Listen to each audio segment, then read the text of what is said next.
Oh my god.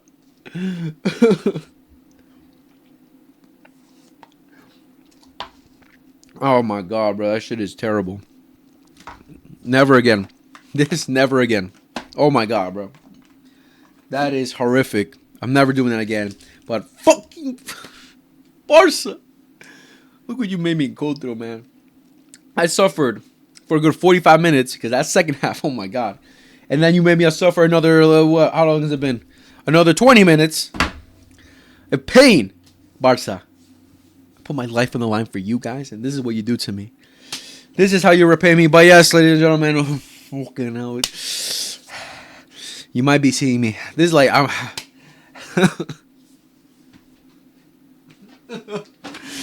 Shit fucking comes back, bro. It just comes back in waves. But yeah, this is my reaction straight after just suffering for the past 20 minutes of eating that stupid hot chip. Never again. I'm never doing that shit again because that is so bad. But yes, ladies and gentlemen, Barcelona lose 2-1 to PSG. And a very deserved win for PSG. Very deserved. Especially from what we saw in that second half. I think first half, Barca were a bit better, but I'd say like 55-45. 55-45 in that first half, but second half was like 80-20. Second half was 80-20 for Barca. I mean for PSG.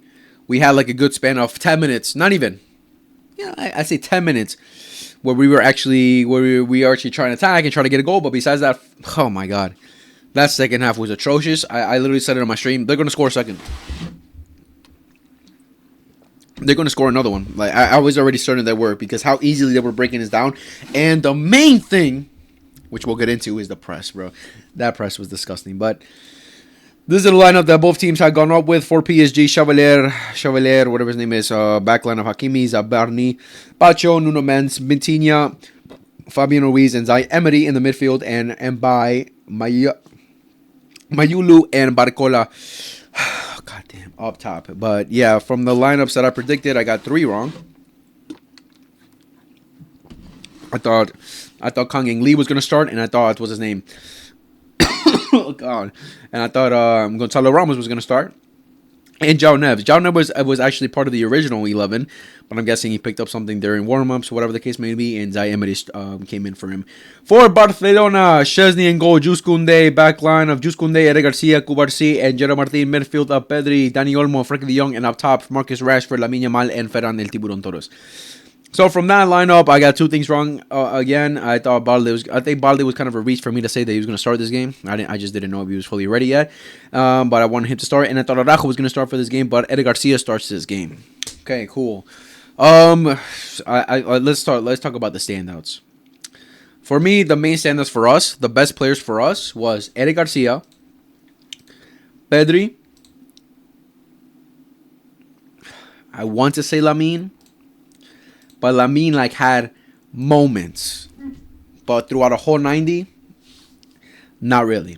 And I blame that more on our defense and our midfield. Overall, the whole team, because we just didn't give the ball enough to Lamine. But the main thing that pissed me off so much, especially in that second half, was the clear differences on how both teams press. We pressed them. They easily got away from us. With ease, they got away from us and started attacking us and were all over us. That's how they got the second goal. But us, they pressed us, and they were suffocating us. We couldn't get out our own half. They were all over us in that second half. We couldn't even breathe, bro. In the first half, we saw the same thing, similar. But second half was just even worse. They were all on us. And that's, again, just props to Luis Enrique and obviously getting that in his players. Like I told you guys in the preview, don't underestimate just because they have subs in. Don't underestimate them. Don't underestimate them because the one thing that's clear is that Luis Enrique instills a game plan. He instills a mindset of how to go up against teams, even with the substitutes, even with the reserves. That's why they're part of the squad. That's why they're part of the team. Because Luis Enrique knows, all right, if this guy's out, all right, I'll bring you guys in. He brought a fucking 17-year-old and an 18-year-old or 19-year-old to play up top when you have the likes of Gonzalo Ramos and Kang In Lee who are more mature and have more experience. But he said no. He opted for the youth because he even understands that these guys can still offer more things, can offer the same things as the other players. Because it's instilling the mentality, it's instilling that game plan into these players that Luis Enrique has done a phenomenal job in, and they executed it perfectly, especially in that second half. Barcelona had their chances, had clear chances. The first half, we had a goal line clearance. The same thing in the second half. Of course, the first goal was beautifully played. Vitinha makes a mistake.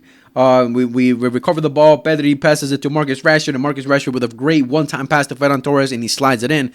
Great pass, a mistake from Vitinha, and I made fun of him when I celebrated, like, oh, Vitinha, best player in the world. But Vitinha had an outstanding match as well. He was, in that second half especially, he was great. So I apologize for making fun of him, but he was outstanding today in the second half. But we had our chances. We were attacking. We looked proactive. And I'd say for the first 25 minutes, Barcelona were doing very well in the first half, where we were on it. We were completely all over PSG. They were struggling, but then we allowed them in the last 20 minutes of the game to get into their rhythm, to start attacking us, and then they started getting clear chances, especially with the likes of Nuno Mendes, how easily we just let him drive into the middle. I told you guys in the preview, we have to be very careful with Hakimi and Nuno Mendes. We have to be very careful of them because they're great dribblers and they like attacking. They know how to attack. And it was clear because Nuno Mendes was the game changer for them to get that first goal. Of course, it was also a mistake from Kubarsi because he tried to tackle the ball and then he let it go and he completely missed it. And it was just an easy goal for Mayulu. Easy goal for him. Anyone would have scored that. But it's a matter of like, come on. How will we be allowing that to like let them out so easily? And that just is the problem from our press. That's the problem from how the team presses in general. Because if we're going to play the high line, then that means we have to be completely on it with the press and suffocate them. They shouldn't be suffocating us. We shouldn't even be allowing them to get out that easily. If they beat us with an over the top, all right, that's the expectation because that's our weakness when it comes to playing the high line. But to let them dribble past us that easily, it's a disgrace. It's such a disgrace, man. That first goal was like got me so tight. It pissed me off. That second goal pissed me off too, but that first goal pissed me off because I'm like, Kubarsi made the mistake and how we just allow Nuno Mendes to just easily drive through the middle and easily get that assist. Such a bad goal to give up. But in general, like the last 20 minutes of the first half, we just allowed PSG to get into the rhythms, allowed them to control the ball while we were just chasing, trying to hit them on a counterattack. And Lamine in that first half did very well. Like he opened up a lot of plays for us, for Ferran Torres, for Dani Olmo to make runs. But I don't understand what they're thinking. Like it's clear, like this is the problem that I have. Like I'm like, Lamine Yamal is facilitating it for you guys. He's making it easy for you guys to get into those spaces, into the open spaces with those great passes he was making, and you guys just make it so obvious. Like we're going up against top class defenders here. We're going up against great defenders who have high IQ. So if you do the regular thing that they know you're going to do, what's expected for you to do, which is just immediately cross the moment you get it, then what's the point of Lamine doing what he's doing for us? What is the point? What's the point? Lamine makes a great pass for Ferran, a great pass for Dani Olmo inside the box, and they just immediately cross it. They don't cut back. They don't try to do something different. Like, come on, be more creative. If you're just going to cross immediately and then it gets blocked and then boom, they get possession again, then what's the point? What's the point? That's what frustrated me a lot. Again, we had our open goal as our open shot too, where Ferran got past Chevalier, whatever his name is, and then Zaberni with the goal line clearance basically. But, oh man, that first half. The main thing that frustrated me through the whole game, and it was quite evident, and I don't know why Hansi Flick didn't make the change earlier.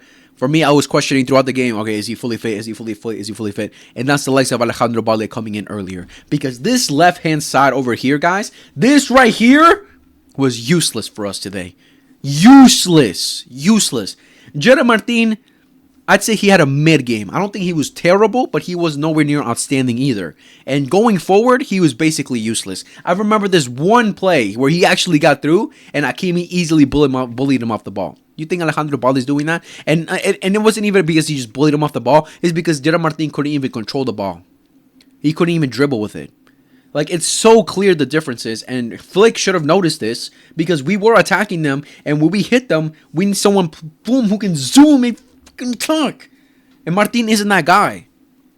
It was so evident he had to come on, especially with Marcus Rashford, bro. With Marcus Rashford, I said it in my preview. This is why I wanted Balde to start, because Marcus Rashford, he's a confident winger who will take on his player, but it's pretty clear what he's going to do. Try to beat you with pace. Zoom past you with pace. And again, we're going up against top-class defenders there who can predict that, who can stop that. Zabarni today, he had a great match.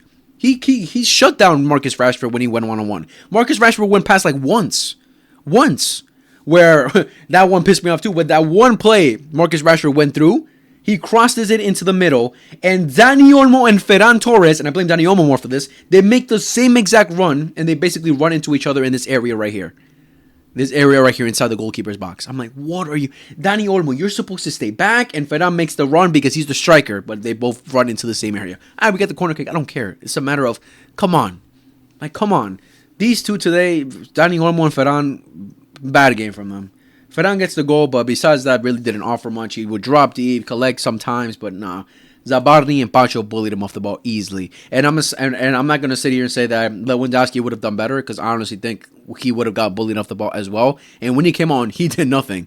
Like it didn't even like look like Lewandowski came on in that second half. But these two today, the way we attacked, they were non-existent. The way we were attacking well in the first half all came down to Lamine Yamal, and they came down to Pedri, opening up the game for us, opening up plays for us. Besides that, these two, Frankie, nowhere near enough. And then the second half, again, I expected us to turn up. I expected us, all right, come on. We just suffered a whole last 20 minutes of them pressing us, them now giving us space to breathe. Come on, let's get on it now. I was expecting maybe Barley to come on, maybe Araujo to come on. Araujo was the one guy I definitely wanted to come on, because the way that they were attacking us, I wanted someone to at least try and catch up whenever they get through us or bully these players off the ball. But Hansi Flick didn't make any changes in the second half, and from second half was just all PSG. Second half, the moment second half started, PSG were all over us. They were controlling the game. Again, this one when the likes of Vitinha completely showed up, and he was magnificent in that second half. And we were just chasing the whole game. We were chasing the goal the whole game, chasing the ball the whole game, easily 1-2s, passing the ball back and forth between them, controlling the game. And again, they're going to walk away with this game with a tie. They're not going to be upset with a tie. All I can say is, which worries me, and again, I feel like I sound like a Madrid fan, like saying I'm happy this happened early on, but it's a matter of if Dembele, Kvaratskhelia or Doué played this game, if they started this, oh my God, I don't even want to imagine. Because if this front three right here that we're seeing caused us problems, I don't even want to imagine if they had a fully fit team. Of course, we were missing players too, like Fermin, Juan Garcia, Juan Garcia, Rafinha too. I think Fermin would have done way better than Dani Olmo this game, 100%, and I thought Rafinha probably would have caused a little bit more problems. But it's a matter of, okay, yeah, we were missing those players, but it's also a matter of they were missing their key players, and the way they played us out the park in that second half, it would have been far worse if they had their starting players. It would have been far worse if, let's say, Dembele was just on the bench, Kvaratskhelia, Doué, they were on the bench, and then they came on. They would have scored 3. They would have scored 3, 4 maybe in that second half, because the way they just opened this up, the way they got easily to our box, the way they were controlling the game, and the way they made us suffocate in our own half was embarrassing. Embarrassing, bro. It was so bad, bro. And every time we pressed them, oh my God. Every time we pressed them, it was so bad to see how easily they just got out of our press. Easily. Easy 1-2, boom, go, and they're through. So bad. So clearly that's something we most definitely have to work on, because our future opponents are looking at this match and saying, all right, just press them. Press them very well. And they're not that great on the press, so good 1-2. And it's not even a matter of, it's a matter of, like, our press, like, we press with individuals while they press as a collective. They suffocate you. We press like one player just pressing one of their players, one at a time. It wasn't like all of us, like, boom, suffocating them. It was so bad, man. That second half was so bad. But they get the second goal, the final minutes of the game. Again, they just open it up for Hakimi on the right-hand side, and Hakimi just crosses it in for Gonzalo Ramos, and Gonzalo Ramos easily scores the goal. I was praying, hopefully offside, but no, he was clearly onside, behind the ball, and they win the match, deservingly so. Like I was already expecting them to, win this game, and after how dominant they were in that second half, like it was so bad. I'm not gonna be overcritical and say these players are shit. There's something. No. I'm just saying there's a lot of room for improvement, and we have to work on those improvements because. Again, these are the teams that we're going up against. I had confidence that we could have beat them, and we could have beaten them too because we had our chances. I think PSG definitely got attacked us a lot, especially in the second half. But it's not like they created any clear-cut chances where they could have scored easily 5 or 6. Right? I think they definitely had their moments as much as we had our moments where we could have beaten them for 3 or 4. The same thing as them, right? So it's like a matter of just not good enough, and certain players today were just not good enough. If I had to rank individually, Szczesny, I can't really blame him for the goals. Koundé, oh man, he suffered today.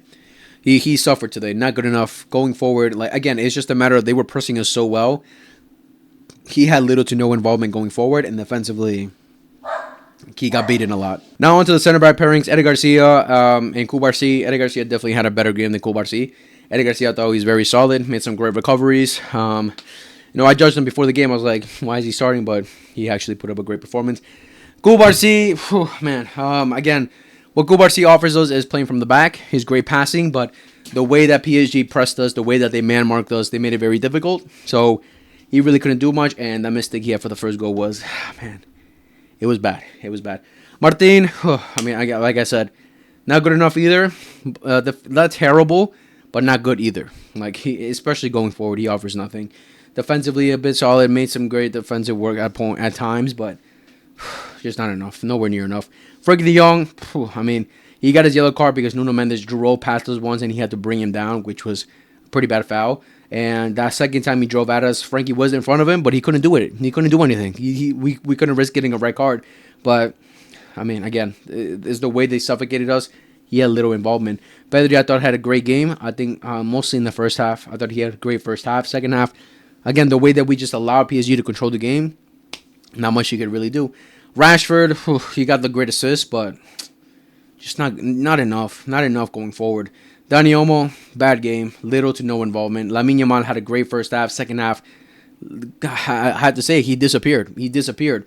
Second half, Nuno Mendes basically went into a left winger in that second half, and Lucas Hernandez came on the left to play as a left back, and still Lamine couldn't get past him. It was a bad second half. And Fernando Torres gets the goal, good for him, but not good enough. And from the subs that came in, Balde really couldn't do much in the last couple of minutes that he came on. It's not enough. We needed him to come in earlier, really. Casado was a confusing substitute to me. I don't know why we took Pedri off for him, but not enough either. Marc Bernal, another one that was didn't really do much either. Lewandowski did nothing when he came on, and Christensen, those final minutes really couldn't do much either to really judge his game. For PSG, Vitinha, I'd say Vitinha or Nuno Mendes was their man of the match. I don't know why Hakimi got it, but Vitinha and Nuno Mendes, I'd say, was the man of the match. Barcola, mid performance, not the best. Mayulu, again, it's a matter of they did great on the press, all as a collective, but he got some moments and he got the goal. So kudos to him. And by dribble past Koundé a couple of times, but I wouldn't say outstanding. Zaire had a poor performance. Fabian Ruiz, didn't really notice him. Vitinha, again, great. Nuno Mendes, great. Bacho, these two today were amazing. Very, very solid. They saved their team for sure. And Hakimi also saved his team when we had another clear chance with Dani Olmo hits Hakimi. But we should have taken our chances. We had chances to take our chances, and we just didn't do it. We were bad, and it wasn't good enough. But yeah, guys, I'm disappointed. Very disappointed from this match. A lot of things to improve. We need to improve them ASAP, and the main thing we need to improve is our press. Our press needs to be improved because the way they pressed us was embarrassing, really embarrassing. But yeah, guys, that was a video for today. Let me know in the comments what you guys thought about the game. Who was your man of the match? I would say for us, oh man, it's pretty tough. I'd say Eddie Garcia, really. Eddie Garcia, I'd say was our best player, which says a lot. And for them, again, Nuno Mendes or Vitinha was their best player. But yeah, let me know in the comments what you guys thought about the video. What do you guys thought about the game? What do you think this means for Barcelona for the future? And yeah, catch you guys in the next video. Much love. Take care. Peace.